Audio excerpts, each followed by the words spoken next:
All right, y'all. So it looks like Democrats have a new favorite for 2028. And perhaps this story here is actually the least surprising thing of the week, given what's been going on. But take a look at this. So this is one of those like betting apps.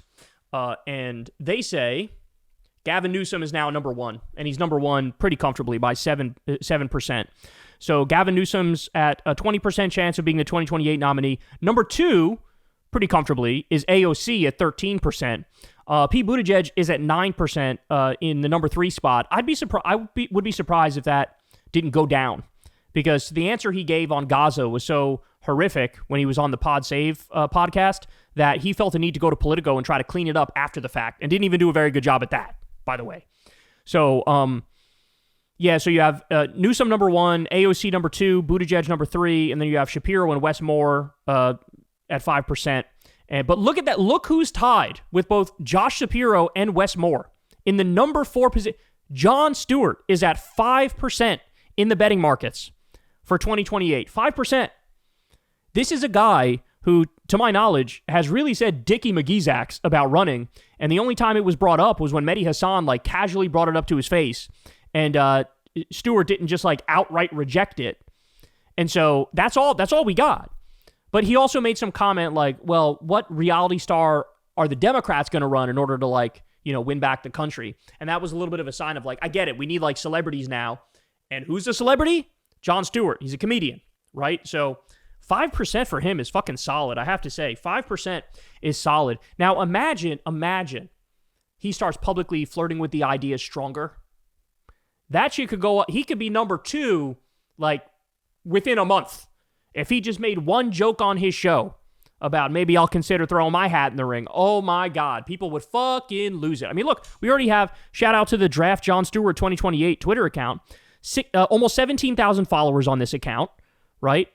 And this person made it out of the blue. It's at Stewart_2028 and already got nearly 17,000 followers. Like, there is a hunger out there. There is a thirst out there for somebody who's going to fight, who's going to be witty, who can be like a Trump of the left.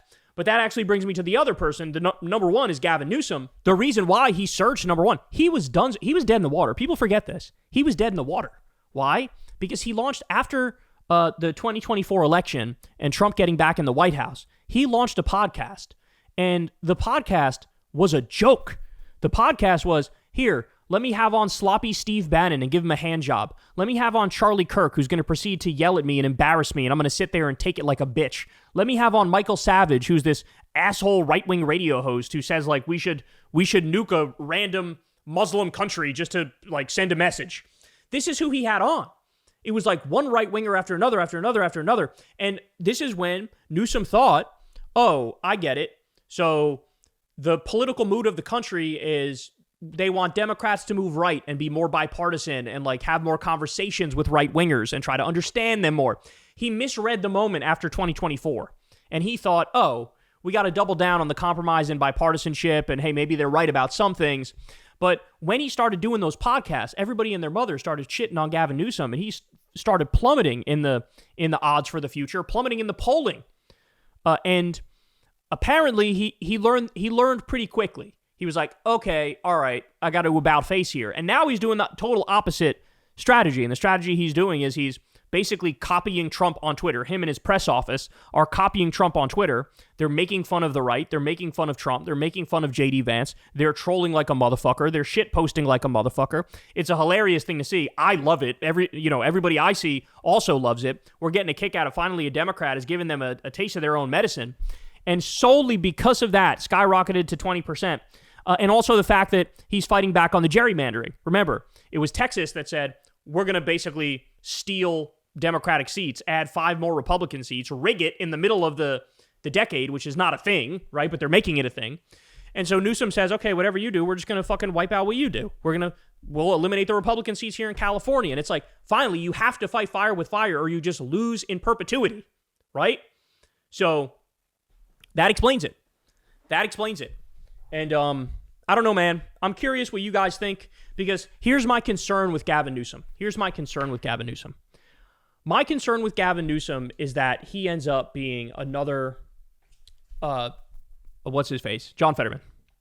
Because John Fetterman, he had an amazing Twitter game. I don't know how many of you guys remember this, but he was mocking Dr. Oz. It was ruthless. It was relentless. Now, clearly it wasn't John Fetterman doing it. Clearly it was his staffers, but his staffers were on point. And his staffers made the entire online left fall in love with John Fetterman. And Fetterman at the time, remember, he had endorsed Bernie in the presidential races. Like, people got the sense, oh, this guy's a left-flank Democrat. He cares about raising the minimum wage. He cares about Medicare for all. Like, this is the stuff he really cares about. Well, come to find out, no, he gets elected. He has a stroke. His brain damage literally makes him more conservative. Now all he does is break out the pom-poms and cheerlead for a fucking genocide led by Netanyahu.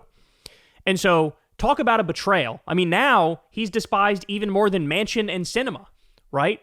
But he went from being a progressive shit poster.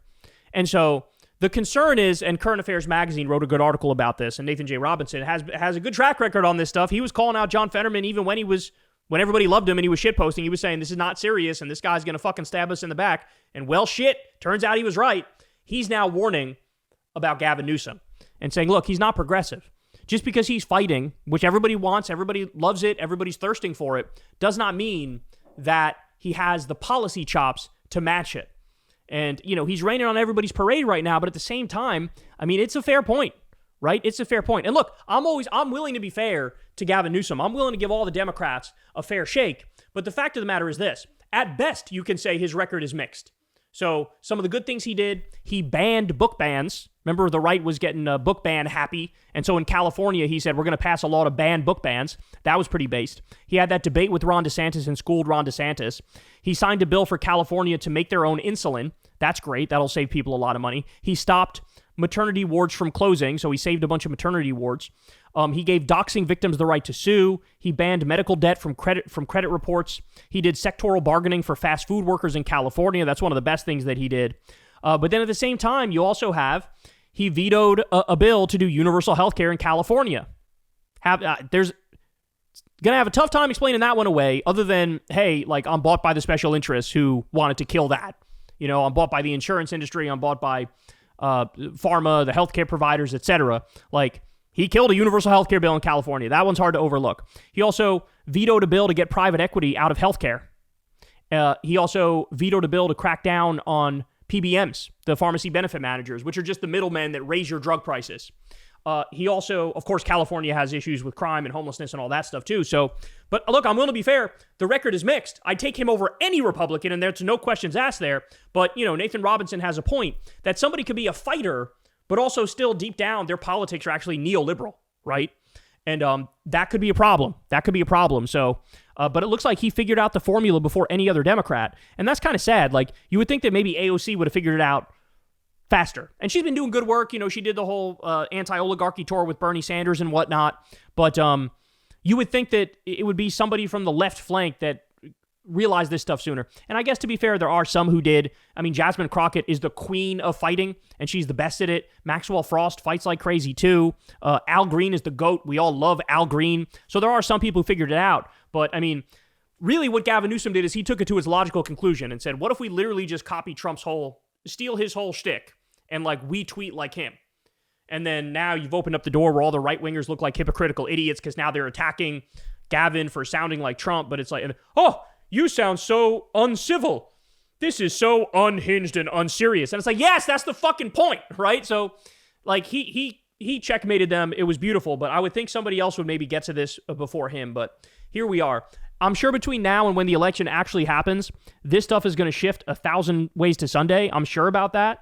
But I'm not surprised by these numbers. Let's try the best thing we can hope for. I would love to get Jon Stewart on Crystal Kyle and Friends, and we'd love to try to talk him into running.